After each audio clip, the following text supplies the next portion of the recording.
This is a short bite episode of Homeschool Together.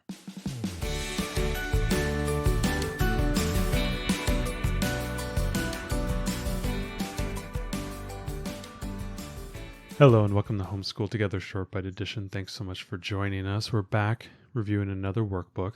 We have been doing a number of workbook reviews over the last 6 or 7, 8 months, incorporating a lot of workbooks into our morning basket. I think it tends to be where I do it. It tends to be kind of a fun activities, kinds of one-off activities, warm-up activities, things of that nature. And I've been using a lot of workbooks to do that. And we've been kind of running through a lot of different varieties of workbooks, and we got some new ones prepared for the rest of this year. But we made a nice run here for about 6 or 8 months around the Evan Moor, kind of suite of books. We covered a lot of the geography books. We did some critical thinking books. We've done some writing and grammar books, punctuation books. Today we're here to talk about the STEM book. And I know this is the Level K, STEM book from Evan Moor. It's not Skill Sharpeners, it's just Smart Start series. Smart Start series. We know there's a lot of questions out there around STEM. How do I teach STEM to young kids? And that's always a hard, sticky question. It really is. How to balance between like conceptual learning versus like fun activities versus, really what are they learning? It's just some science experiment in the kitchen type of thing. Yeah, sometimes I feel like some of it's like it's a science experiment that's meant to be kind of wow them and be cool, but they actually don't connect it to anything, and they don't. They remember that, oh, you did this cool thing, but they don't remember any of the scientific principles behind it a lot of times. So I feel like a lot of it's like a flashbang, pazzow. Yeah, no, pazzow. Is that the word? More like pew, pew, pew, pew. Maybe. Yeah, a little Star Wars lightsaber thing. You said pew pew, and then you're talking about lightsabers. That's more of a whoom.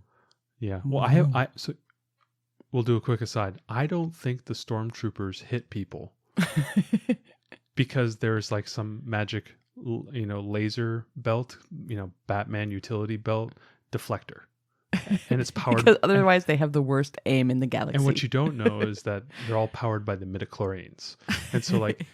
Leia. I love how you've rationalized this. Leia and Luke, they just have the Force, and anybody who's near them, the lasers just kind of go off in the direction. That's why they're always missing, right? Anyway, okay, we're back to it. So that was my science hypothesis. So let's test it. Watch all the movies and see how many people the stormtroopers actually hit. Yeah, nobody. Because when you watch the Clone Wars, the clones are constantly dying. Yeah, right. But when you see them around. The clones around the Jedi, they don't die very much. So I think there's a midichlorian defense field, and that is my theory, and I'll test the hypothesis. And that leads right into our STEM learning. Very important concepts. The one thing that, what you were kind of talking about, that sticking point that a lot of people have, which is the idea of conceptual learning, that has a kind of a throughput on learning STEM.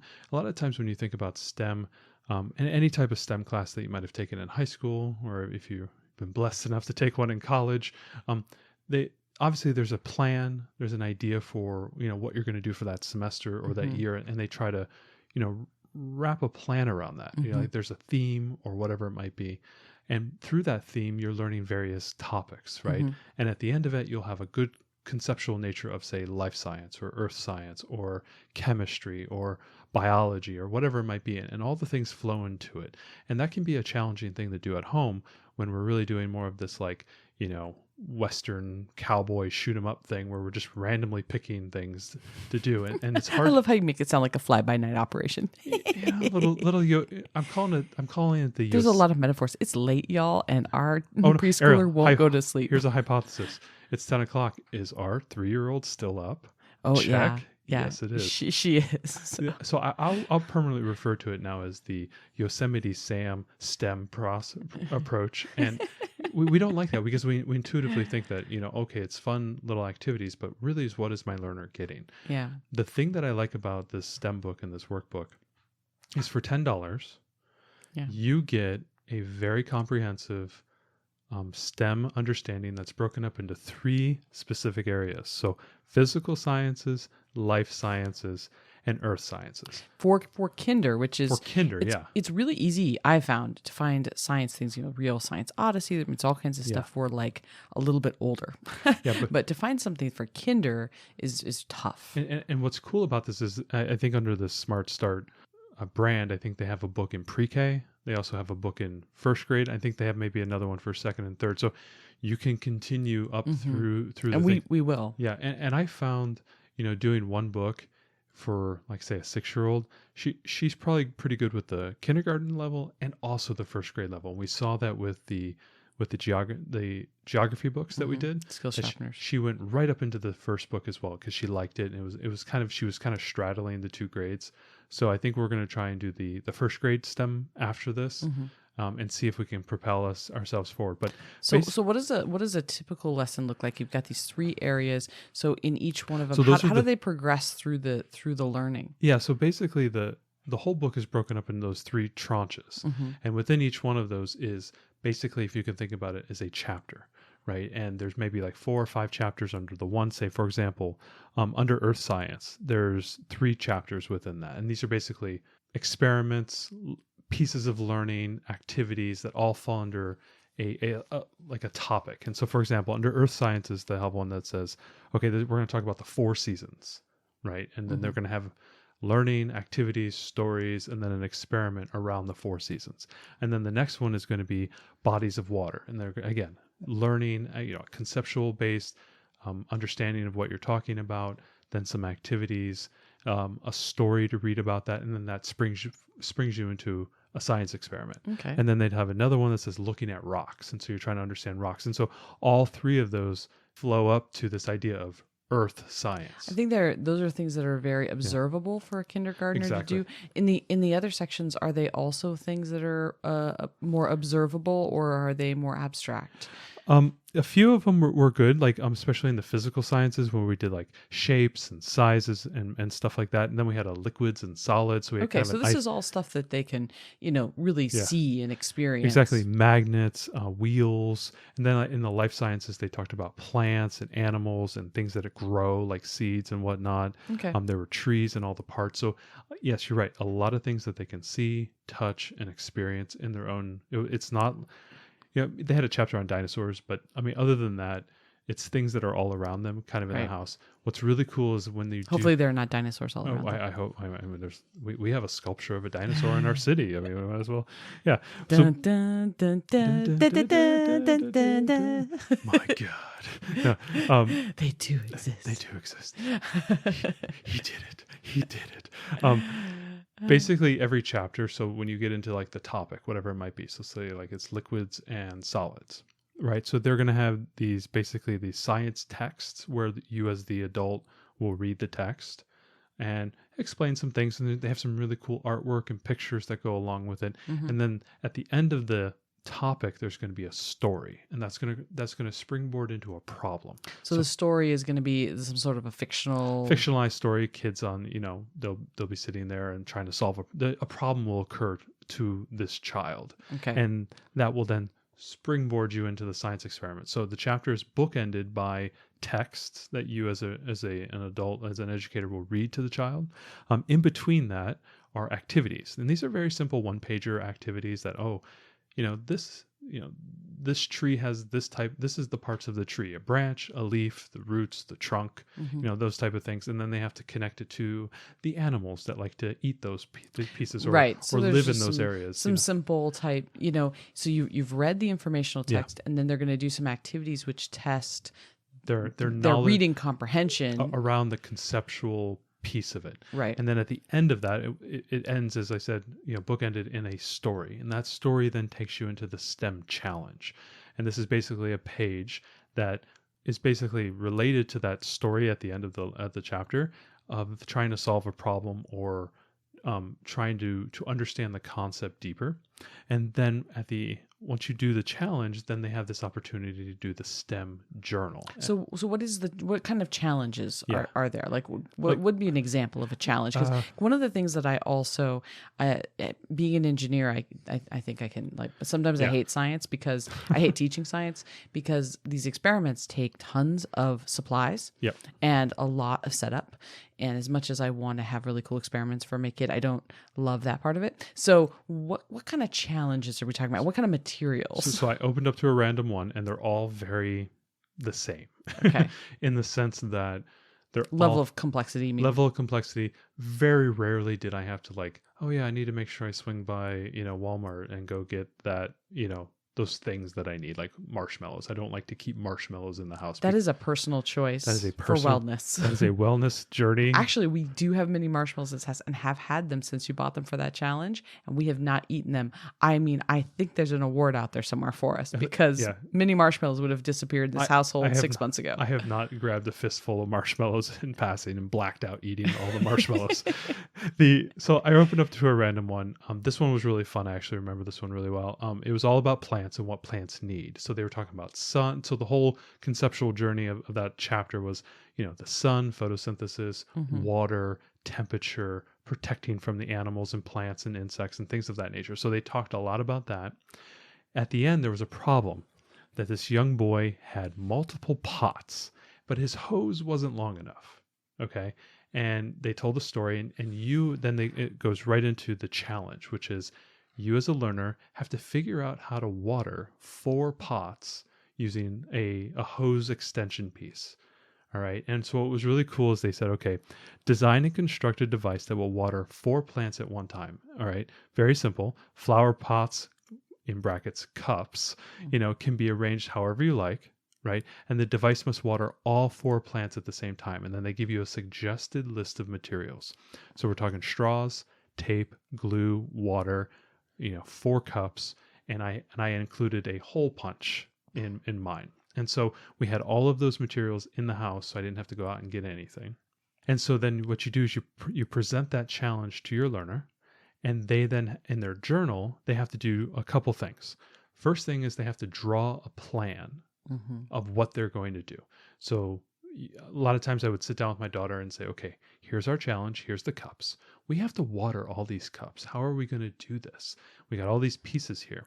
And she would sit there and kind of think and wondering, she would think about it. Maybe once in a while I'd have to help her out and say, oh, what if we put something here? Oh, no, Teddy, I have an idea. I'm like, great. Draw it in your plan. Sort of kind of thinking like a hypothesis. Once they do that, then they have to construct that what they planned.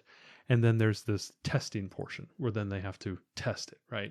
And so in this case, we poured water on the straw and we cut 4 holes, and all the water drained out of the 4 holes into the 4 cups, right? And that was what she did. And at the end, you say, well, did it work? Yes or no, right? And so she has to show that, right? And that's all it is. And I love that part of it because as an engineer, that is exactly what we would do at the office. We would, we'd have a conceptual idea. We'd draw a bunch of things out. Then we would 3D print something, give it a little test, and be like, oh, yeah, I think that's going to work. And then we're going to go to a next level of refinement testing. So it's really great that this, in a kindergarten level book, is kind of mimicking what we would actually do at the office. Well, and the thing that I like too is if you feel like you will struggle a little bit in that testing and during the testing phase and asking them questions, they have like a list of preset, questions here, what to ask them. Well, what do plants need? What will happen if the plants do not get water? And you can ask them questions, and then then they give you questions on the plan. Like, well, look at all the materials in the plan, draw something, figure out what you need to do. And they're guiding you as the educator through the various aspects of what the kid needs to do. So you're not kind of just like in the wind drifting. They give you some steps, and then once you do the testing portion, they actually give you some prompt questions that you can use to, in essence, ask your learner. So you don't feel like you're lost and you don't really have that much help. So basically every single one is like that. And so the materials listed are of similar commonality. Yeah. So I now flip to another one. I'm growing. So this was a big kid bed. And you had to design and construct a flat bed that can hold a toy, right? So it had to hold a certain size of toy and like a kind of a weight around it. The toy had to be a certain dimension. So not only did she have to build a bed that could hold the toy, but also it had to contain the toy. So she had to think about dimensionality and also then support, right? And so the suggested materials in that one was tape, glue, scissors, a shoebox, paper towel rolls, and a stuffed animal, baby doll, or some other toy. Okay, so pretty. We all got an Amazon box floating around somewhere. When I started doing this book, I started very carefully remembering to save all toilet rolls. When they're spent, instead of tossing them in the trash, I had like a little collection of them, as well as the paper towel rolls. And so I was just keeping those because very often it required some cardboard or a paper towel roll or something of that nature to, do the experiment or do the Right. plan or do the project. So, Well, that sounds really reasonable as far as materials go. yeah, And this book too, I think we should comment. One of the things we really like about Evan Moor books in general is they're very colorful. very colorful. They've got good drawings, and every page is colored. And our daughter really responds to bright colors.